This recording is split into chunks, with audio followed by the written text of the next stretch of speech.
Okay, for this part of sort of my spiritual path, or sort of where I come from and where my worldview rests, I'm going to take a look at two books. The first one is Brian Bates' The Way of Wyrd. Um, It's just a beautiful book. It's a cult classic, it says, reissued by popular demand. It was out of print for a while. Sent on a mission deep into the forest of pagan Anglo-Saxon England, Wat Brand, a Christian scribe, suddenly finds his vision of the world turned upside down. The familiar English countryside is not what it seems. Threatening spirits, birds of omen, and plants of power lurk in this landscape of fallen terrors and mysterious forces. With Wolf, a sorcerer and mystic as his guide, Brand is instructed in the magical lore of plants, runes, fate, and the life force, until he finally journeys to the spirit world on a quest to encounter the true nature of his own soul. And so, yeah, this is definitely set as a story. So this is not... he does have some other books. You can't find The Wisdom of Wyrd. For not, unless it's for a ridiculous amount of money, because it's out of print, as this was for a while. It was originally printed in 1983 and was reprinted in 2005. He also has The Real World of Lord of the Rings. I have one coming that I found a used copy of. The Real Middle Earth I have coming as well. But I read this, like I said before, I don't know. I had to have been 25, 26 or so, and I am 38, so quite a while ago. And at the heart of this is the understanding of the word weird. And weird is an Anglo-Saxon word. And so...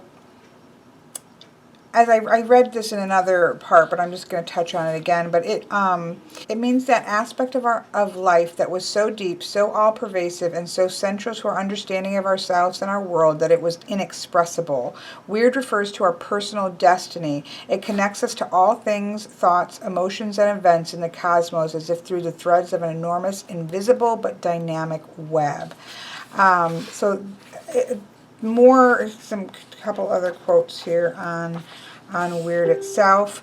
Wyrd existed before the gods and will exist after them, yet Wyrd lasts only for an instant because it is the constant creation of the forces. Wyrd is itself a constant change like the seasons, yet because it is created at every instant, it is unchanging like the still center of a whirlpool. All we can see are the ripples dancing on the top of the water. See, that's what's so interesting, is that you think about Wyrd as being, or fate or destiny, as being something that is fixed, right? And that's really not not the way that I view destiny. Destiny is fluid, and it's changing because at every moment we're making choices and decisions and changing things. So he talks about the pattern of Wyrd is like the grain in wood or the flow of a stream. It is never repeated in exactly the same way, but the threads of Wyrd pass through all things, and we can open ourselves to its pattern by observing the ripples as it passes by. When you see the ripples in a pool, you know that something has dropped in the water. And when I see certain ripples in the flight of birds or in the patterns of cards, I know that a warrior is going to die. This has to do with what was going on in the story. So Wyrd makes it things happen. Brand asked, but Wolf replies, nothing may happen without Wyrd, for it is present in everything, but Wyrd does not make things happen.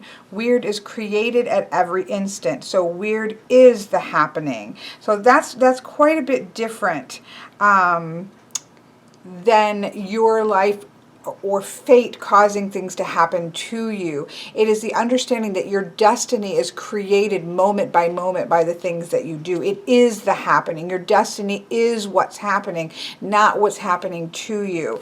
And so I think that that's a really lovely distinction there. I think there was something else on 77.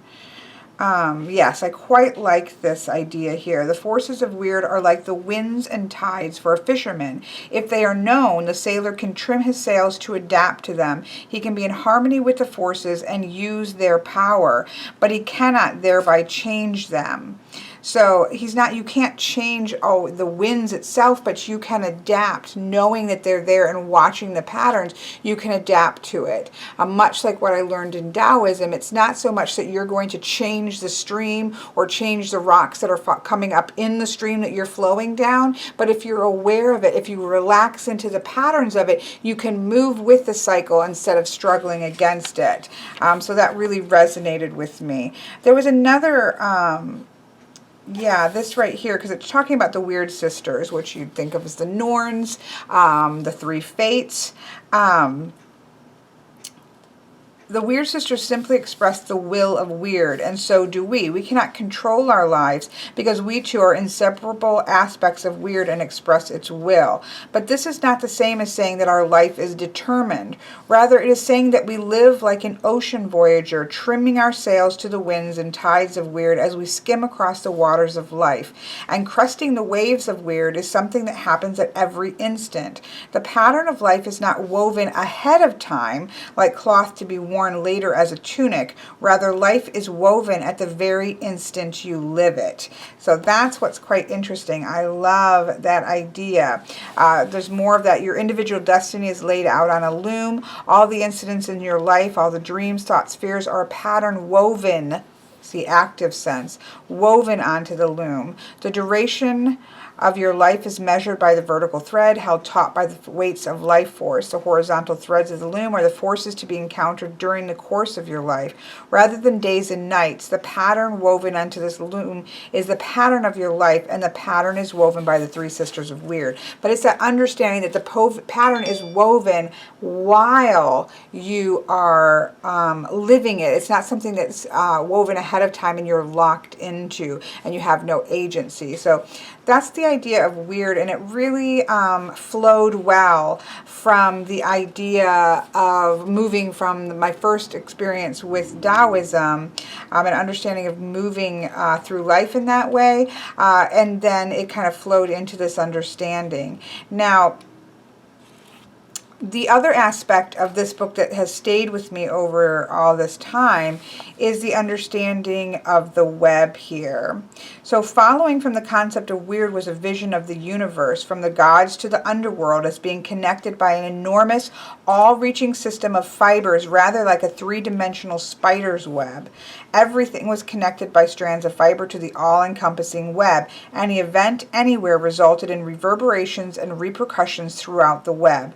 This image far surpasses in ambition our present views of ecology, in which we have extended our notion of cause and effect to include longer and more lateral chains of influences in the natural world.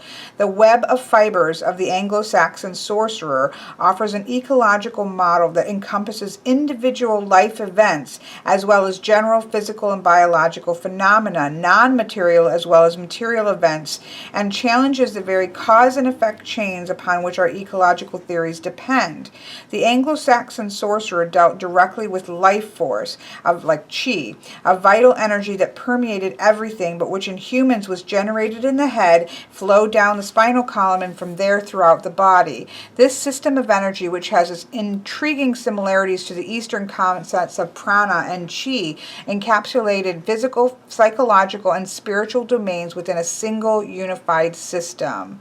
So that is really, this idea of the web is one that is really stuck to me in terms of the way that I view the collective unconscious, the way that I view the interconnectedness of Buddhism that I learned through Buddhism. But it is very much something that defines the way that I see the world and the way that everything is connected. So another quote about the web: but just as the worlds of gods, Middle Earth, and the dead, so that's the same shamanic concept of there being three realms, are constantly replenished by the marrying of fire and frost, so also do they depend upon the balance and eternal cycle of night and day, winter and summer, woman and man, weak and strong, moon and sun, death and life. These forces and countless others form the end points of a gigantic web of fibers that covers all worlds.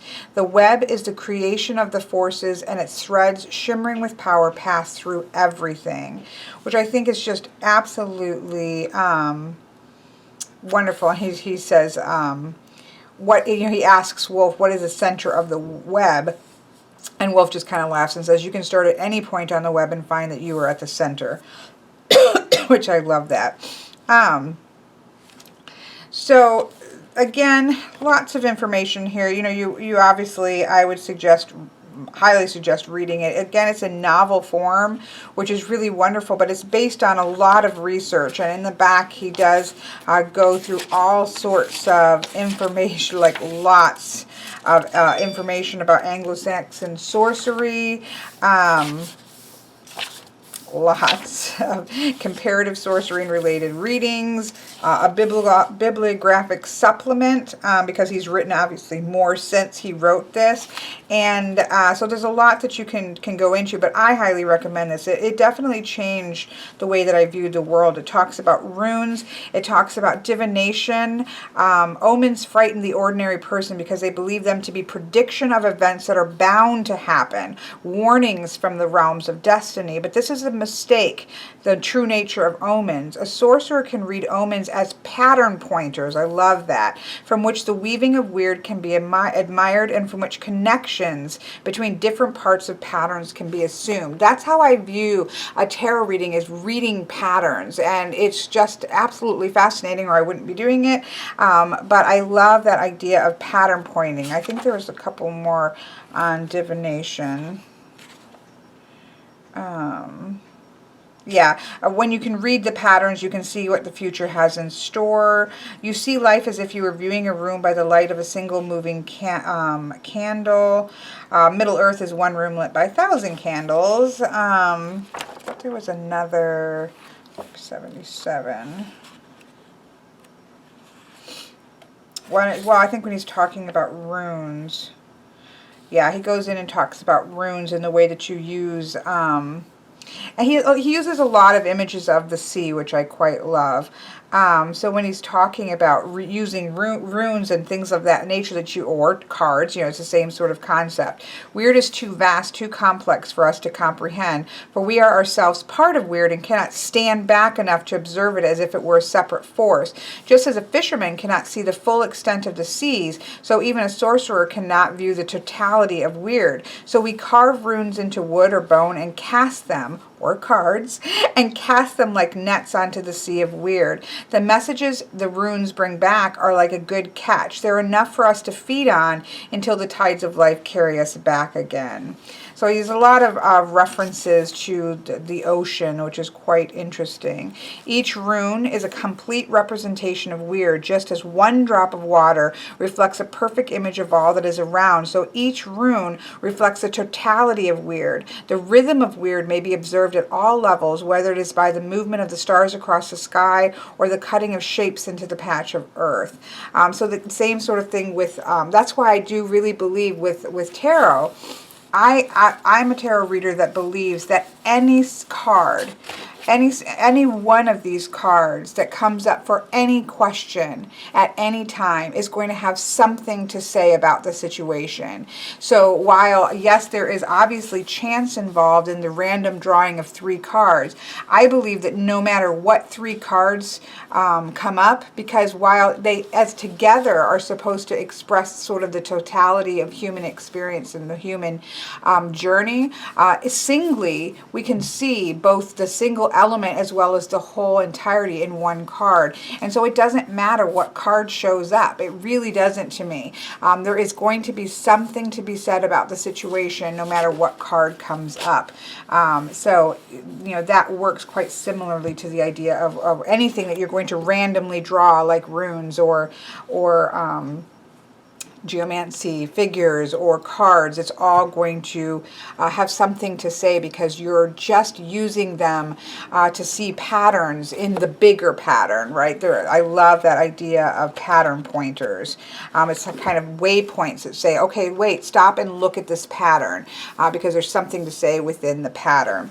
So this, again, quite informs the way that I see the world, especially the idea of the 3-dimensional web. Moving from Taoism with the flowing down the river sort of analogy to the web idea of just kind of stretching that up three-dimensionally in the three different layers that you might have, the understanding of that the way that we are connected to everything, time and space and place, is very much informs the way that I see the world, and so it then informs the way that I interact with the world, if that makes sense, because I believe that a person can come to me for a reading and request that, and that there is a way for me to see the patterns that could be helpful to them, and then they're seeing the cards or whatever it is that I'm doing also triggers things in them that helps them, and it is that connectiveness of the web that allows for that to happen in a really powerful way.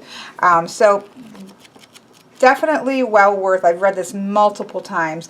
Well, so over the years, I didn't ever, there is nothing really in this book that talks about shamans so much. He talks a lot about, he calls them sorcerers, the Anglo-Saxon sorcerer. And he talks about, I think, even females as sorceresses, because they actually existed longer historically than the sorcerers did, because they were kind of, the idea of a woman having any kind of power was not so much in the Christian mindset, and so they actually were able to kind of slide under the radar a little bit longer until obviously the infamous witch trials and things like that took place. But so there, so he talks about it more in the terms of sorcery. I don't believe he uses the term shaman, although that's really the overarching feel it's very shamanistic in the way that I think we, in a modern sense, understand shamanism. But this pretty much informed much of the way that I viewed the world. I've had this book now for a few months. It could be a year. I can't remember when I got it. I can probably try to look it up. I have read through it. As I said, I don't really, at the moment, all of this doesn't necessarily apply to me, because I am not currently walking what I would consider a shaman path to be a shaman. I think that's very different.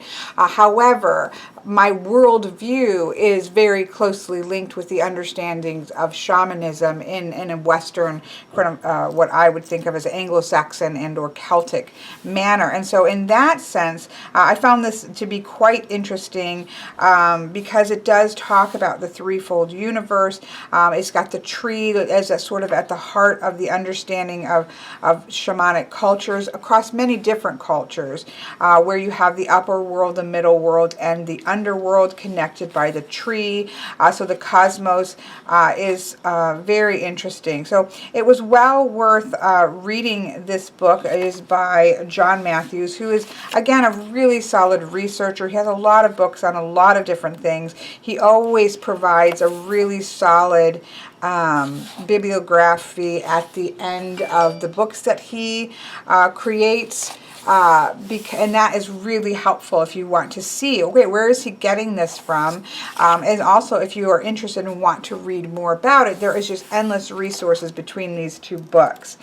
But what I really found to be fascinating is the section here about the Celtic year. So talking about the Wheel of the Year, which I have been watching over. I've done a full cycle of the Wheel of the Year, not as full format as I was hoping to do. I didn't go quite as in-depth, but I was watching it, and I did get to experience that full path of the Wheel of the Year, and it's something that really relates to me and really connects with me.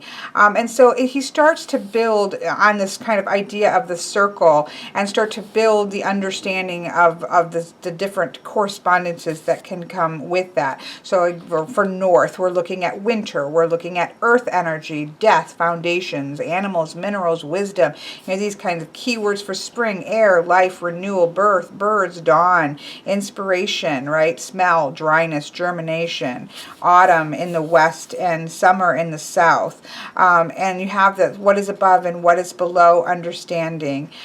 You have all of with the points of the north, northeast, east, southeast, south, southwest, west, and northwest, you actually have all of the Sabbath. So you have Imbolc on the northeast, southeast, southwest, and northwest. You have the major Imbolc, Beltane, Lunessa, and Samhain.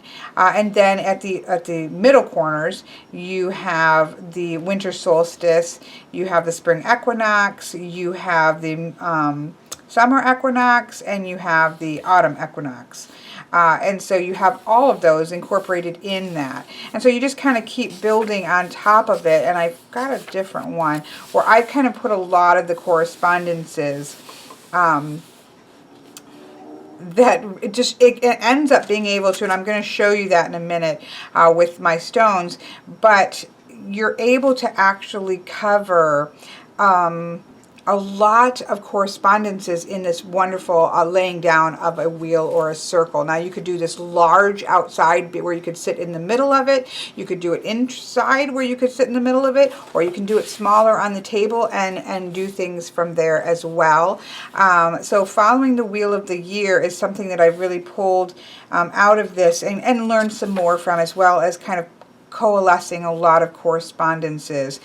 We also have all of the moons and the moon set in the way, because the Celts followed a lunar cycle. That's something that we do know. So the correspondences, and then there is a totem section where each of the 12 moons are related to a totem animal that you can add to that as well. And then he just has some different totems and what they might reflect. And so those couple chapters to me are really quite helpful, and that's kind of what I'm sitting with at the moment, because I'm not, as I said, necessarily following the path of the shaman. What I do have is a worldview that is quite similar to shamanism, just as described in many different cultures. So there is one thing that he did right that I thought was really important here. Because it is not an organized religion as such, but rather a spiritual practice, shamanism cuts across all faiths and creeds, reaching deep levels of ancestral memory. As a primal belief system which precedes established religion, it has its own universal symbolism and cosmology, inhabited by beings, gods, and totems who display similar characteristics, although they appear in various forms depending on their place of origin. And he talks about this more in other places, where you have that understanding, much like I believe Taoism as well as Buddhism, is that it is a way of seeing the world, and it doesn't necessarily a religion. Now to some it is their belief system, it is with their practice all in one, and that's somebody who's walking the way of the shaman. But it is also a worldview, a way of seeing the world and a way of interacting in the world. And as such, it can layer over anything that you have. And I feel the same about Buddhism, and I feel the same about Taoism, especially Buddhism. I have the most study into Buddhism. But it is that a philosophy or a way of seeing the world. And so it's not necessarily a religion for all people. And so I thought that was great that he also included that understanding. So yeah, so I'm going to talk a little bit more, explain this a little bit better, so that you can see what I will be doing. I've kind of set together a set of stones to work with these different correspondences, to be able to lay those out. And then I want to show you a reading that I've developed. There's another section here that talks about, and these are also, again, corresponding with the directional patterns on the wheel. There are gateways or paths to the other world when you're kind of taking a journey. And so we have the opening of the way, which starts to the east, because that would be spring. Opening of the way, we have the coming into being, which is on on the summer solstice. So it goes from spring equinox to summer solstice. We have passing within at the autumn equinox, and we have finding wisdom at the winter solstice. We have the path of inspiration for Imbolc. We have the path of strength for Beltane, the path of insight for Lunasa, and the path of cleansing for Samhain. And so these are amazing paths. Well, I've actually found these to be quite amazing. This is not in this book, so don't blame John Matthews on this, but I have found this to be an amazing tarot spread. And so I'm going to show you that also after I kind of show you how I'm going to set up a wheel with my correspondences. Okay, I laid this out because I have just kind of got all my stones set, and so I will probably be kind of sliding this into another video, but before I kind of take it down, take it apart to be able to do the actual next part of the video, I wanted to kind of walk through this. So I've compiled a few different things to make this. This is working from the Celtic Shaman Handbook by John Matthews. There'll be a whole video on this. Is probably where I'll be sliding this in, or it could be on specifically on my completed bag. But I've kind of compiled some things together in order to, and I think I have a better expression of what this is. There's a couple different layers, and I've kind of pulled what works for me and what I work with a little bit better. No, I think that's the best one. So we have a lot of things going on here. Some of this is, a lot of this I've written in, some of this was typed in there, but a lot of it I've also written in. But for right now, I'll be talking about this when I talk about this book. But for right now, I want to just talk about what this represents, because this is something that will be in a bag in my personal ritual bag.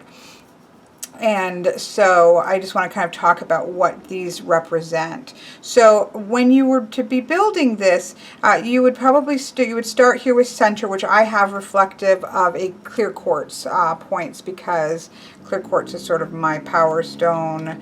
If I had to choose only one, it would be clear quartz. And then we would add in the direction. So when we start here, this would represent earth, which is a green stone. I believe this is a moss agate.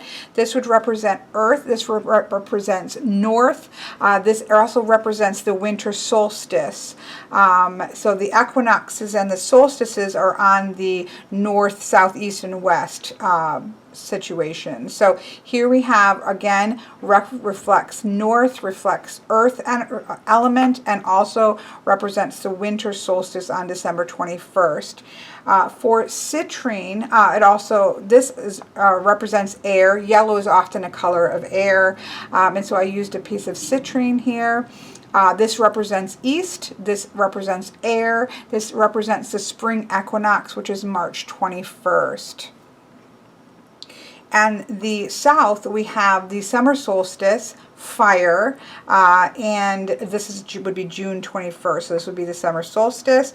And then the last of the cardinal positions would be west, which is the autumn equinox, which represents water. Again, there's many different ways to do the elements. I'm kind of pulling together ways that make sense in terms of with Celtic lore is kind of what I'm basing mine off of. I traditionally go in a different route. I'm trying these particularly out because I'm trying to figure out really what makes sense to me. So we'll talk about that later. But here would represent the west, which represents water, which represents the autumn equinox, which is September 21st. Then we have the sort of north, northeast, southeast, southwest and northwest breakdowns, which then of course break down to the major. So we have Imbolc here, which represents northeast, which represents the senses of taste and smell instead of the elements. We have the southeast, which represents Beltane, which represents a sense of feeling, and on April 30th. We also have the Lunessa, which is the southwest, which represents hearing in the senses. We also have Samhain, which is on October 31st, which represents the northwest, and represents sight in terms of the senses. They also, these 4 points also represent sort of the stages of life where you have child, youth, and you have adult, and you have the elder here, which is quite lovely.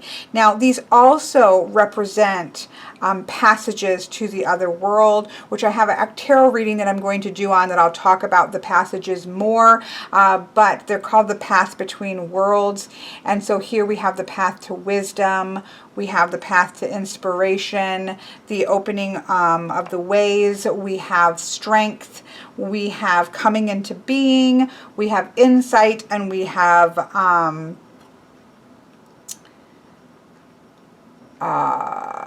the passing within, and then we have cleansing here. So these are called the path between the worlds in terms of shamanic things, which again we'll talk a little bit about later, but they represent all those things. In the center here we have 12 smoky quartz, and those represent the 12 Celtic people, as far as, you know, again, a lot of this is cobbled together, so it's reconstructed, right? But I'm using what resonates with me, and so they kind of followed a lunar calendar, which I, a cyclical calendar in terms of the wheel of the year, which followed obviously the seasons and the changing of the seasons, and then they followed a lunar calendar. So these represent the 12 full moons of the year. Now, sometimes there is a 13th, which then, extra ones that would always be placed in the center with the south and kind of reflect more of the totems. So I have those are represented here. I do have a piece of snowflake obsidian that I could, so for example, we are in this full moon right now, which is the full moon of the salmon. Each of these also reflect an animal. So they all serve multiple purposes here. And so this is the salmon moon, and that's the one that we're in at the moment. So I could take out and place in wherever we're at, or if I'm just going to tap into that energy, I wouldn't have the other ones and just have that represented there. So we have the salmon moon, the wolf moon, the eagle moon, the otter moon, the crow moon, the sow moon, the hawk moon, the bear moon, the horse moon, the stag moon, the hound moon, and the heron moon. So that's what this grid, and then of course around it I have my meditation beads, because I have a wolf and I added a feather. It also has the moon here, which is important to me, and then it has the wolf that was there, and I've added, and I'm hoping that that will mute down as it ages a bit, but I've added a feather for crow, so that represents both of my totems as well. So this I just wanted to kind of walk through before I pulled it down what these different things represented if I was going to be putting these out to do something. And we will be talking more about the different aspects, such as the wheel of the year, the lunar months, the totem animals, the passages of ways that also go around it. We'll talk about that more when in the video in which we talk about the Celtic shaman. So you saw how I've kind of pulled these stones together to work in a certain fashion for me, and that's something that I am going to be working with and have been working with, but not with these specific stones and things in my bag. So I'm really happy with how that all came together. I'm going to set the 13 moons, or the 12 moons, so to speak, aside, because we're not going to be using those for this particular reading. But we will place out the directions. And so we start in the north with the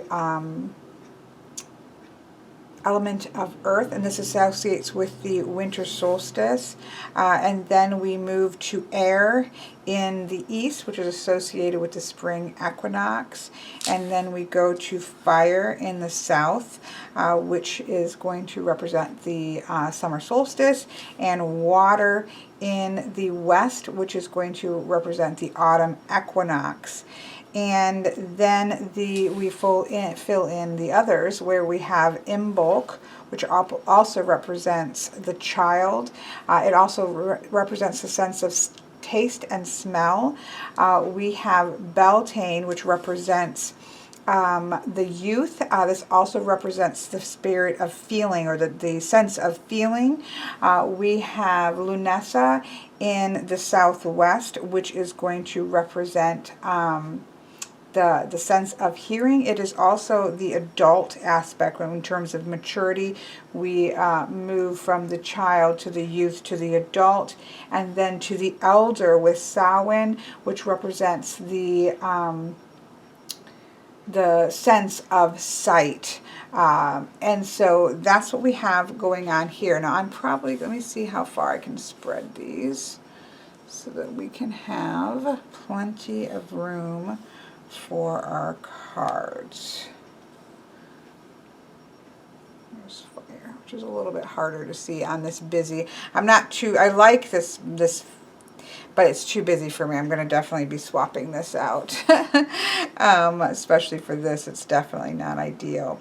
So these not only represent what we just talked about, but it also represents the path. So this is what John Matthews talks about as the gateway to the other worlds. And you would use this for journeying, for a visualization, for path working, and such like that. But they also work really beautifully as a tarot reading. And it's been actually a really powerful experience. And we can actually put a representation. This would be the representation of myself, or my core. For me, that would be quartz.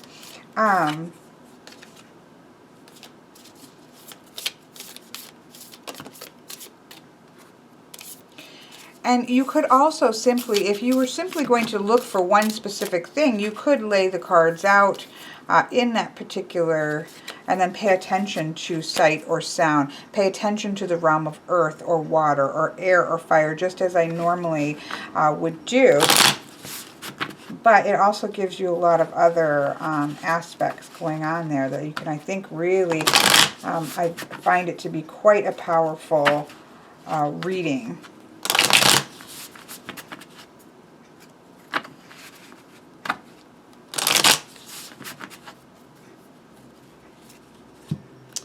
And so I'm going to put it down in the direction in which you see these laid out.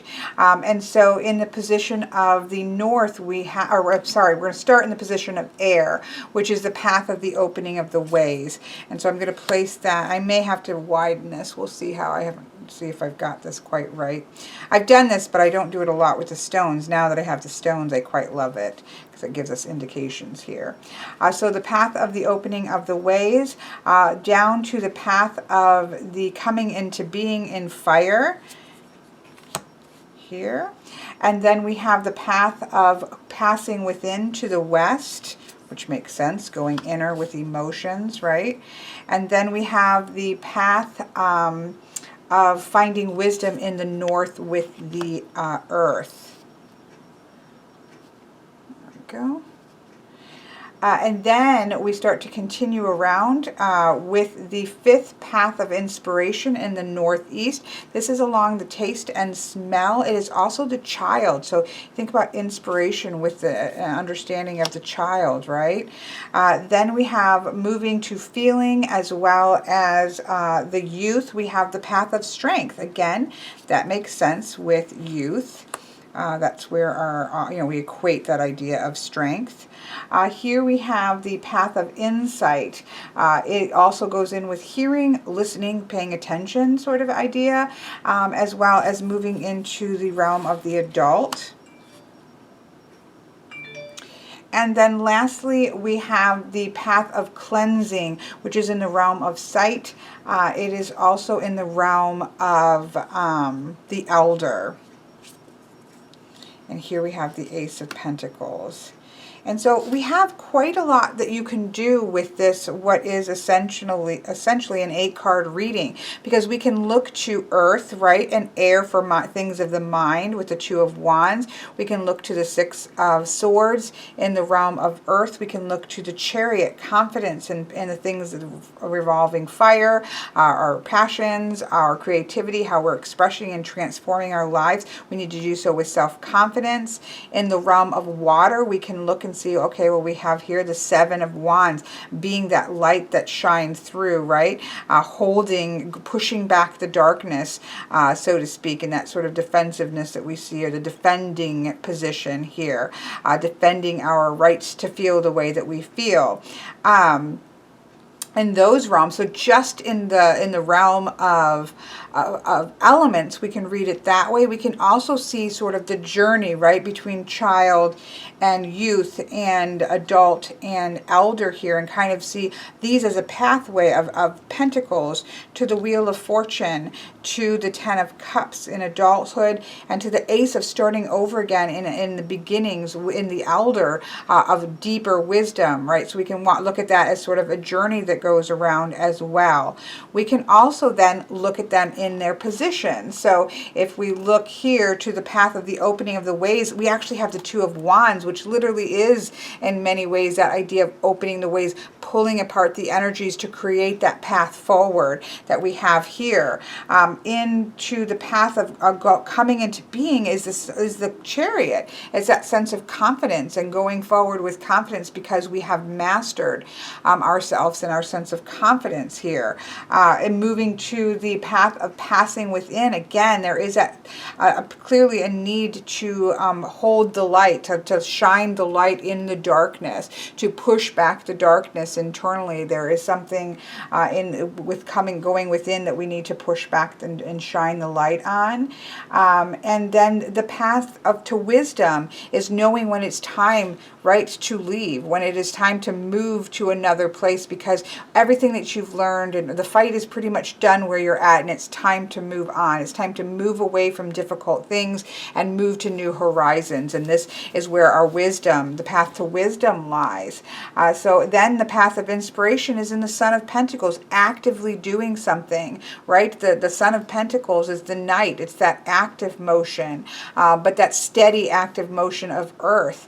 And so we have that in inspiration. In strength is strength despite the Wheel of Fortune, right? Despite the turning, or because of learning to work within the turning of the wheel and understanding the cycles in the season. That is the source of the strength in this particular reading.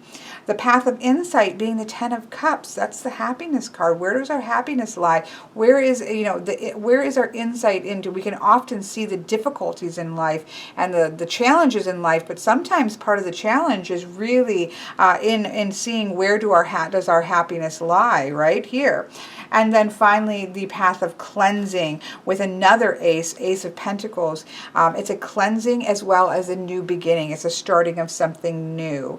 And so there's quite a lot that you can do with this particular reading. Again, the thought for this came from The Celtic Shaman by John Matthews with his Gateway to the Other Worlds, but I have found it to be quite an insightful tarot reading as well, something to try for yourself. So even I think if you're interested in any of these things, like correspondences and the Wheel of the Year, as well as the understanding of the kind of shamanic cosmology of the layers of the world. This is a wonderful, it's a wonderful book for that. Whether or not you consider yourself on the path of the shaman, I still think there's quite a lot to learn in this book, and it's something that I would certainly recommend, and definitely has shaped, or kind of not so much shaped for me as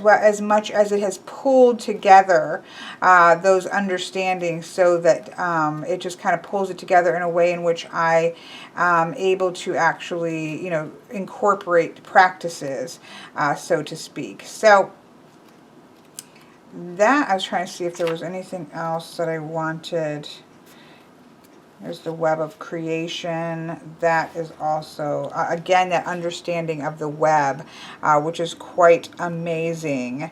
So if we're seated at the center of our own web, from which the related worlds of animal, bird, fish, or tree radiate outwards, all of them connected to us, in the same way that the spider can sense when a fly has landed on the web, so we can learn to be sensitive to our own personal webs, to the vibrations which reach us from other life forms, and to the life rhythms of the mother beneath us.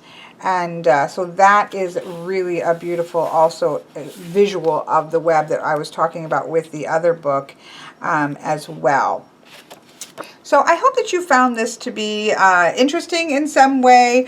Again, the last component, which I also quite like about this reading, is I'm able to incorporate the last component of, for me, in my practice, which would be geomancy, where other people with shamanistic worldviews often use runes. For me, it's all about the figures in geomancy. It's just what I've used runes, I've used oghams, but nothing resonates with me as much as geomancy does. And so here I can still tap into that. I have fire as being number 7, which would be an active number. I have air being number 2, which would be receptive. I have water as being number 7, which would be active, and I have earth as number 6, which would be